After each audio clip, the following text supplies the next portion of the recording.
Egypt was a land of riches and power, but for the Israelites, it was a prison of hardship. They were slaves forced to build grand cities for their Egyptian masters. Among these oppressed people was a Hebrew family who hid a precious secret. Their son Moses was destined for greatness. Fear gripped the land. Pharaoh, the Egyptian king, had a cruel decree. Every newborn Hebrew boy was to be drowned in the Nile River. But faith and love were stronger than fear. Moses' mother, with a mother's heart, placed her baby in a waterproof basket and hid it among the reeds along the riverbank. Divine providence intervened. Pharaoh's daughter came to bathe, and there in the river, she found the crying baby. Moved with compassion, she took him in as her own, naming him Moses, which means drawn from the water.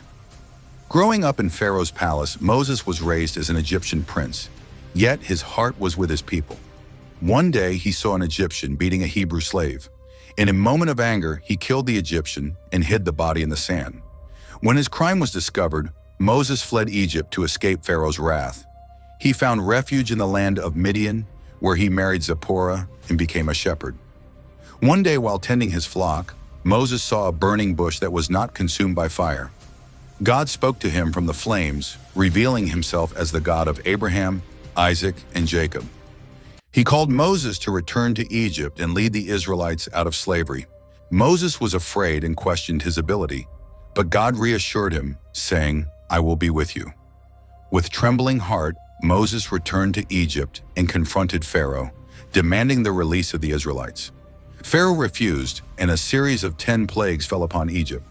Water turned to blood, frogs invaded the land, lice tormented people and animals, swarms of flies filled the air, disease struck livestock, boils afflicted people, hail destroyed crops, locusts devoured everything green, darkness covered the land, and finally the death of the firstborn.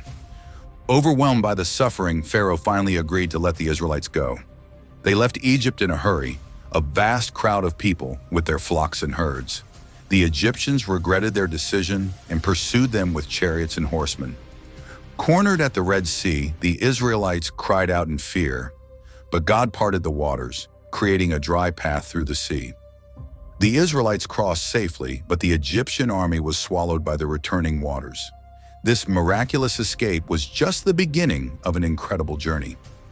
Want to know what happened next? Then continue watching. Don't forget to subscribe.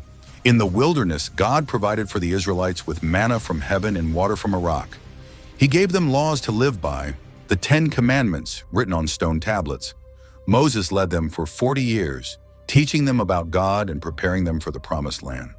As they reached the edge of the Promised Land, Moses was not allowed to enter. From the top of Mount Nebo, he looked across the Jordan River at the fertile land flowing with milk and honey. At the end of his long life, Moses died and was buried in a valley in Moab. Moses, the shepherd who became a leader, was a man of faith and courage. His story is a testament to God's power and faithfulness. He led a nation of slaves to freedom and gave them a glimpse of God's glory. Moses has a successor, Joshua. Discover how Joshua led the Israelites into the Promised Land and conquered their enemies. Don't miss this in our next video. Did you find Moses' story inspiring? Let us know in the comments below. And don't forget to like, subscribe, and hit the notification bell for more amazing Bible stories, the epic story of the Israelites, while introducing new challenges and triumphs.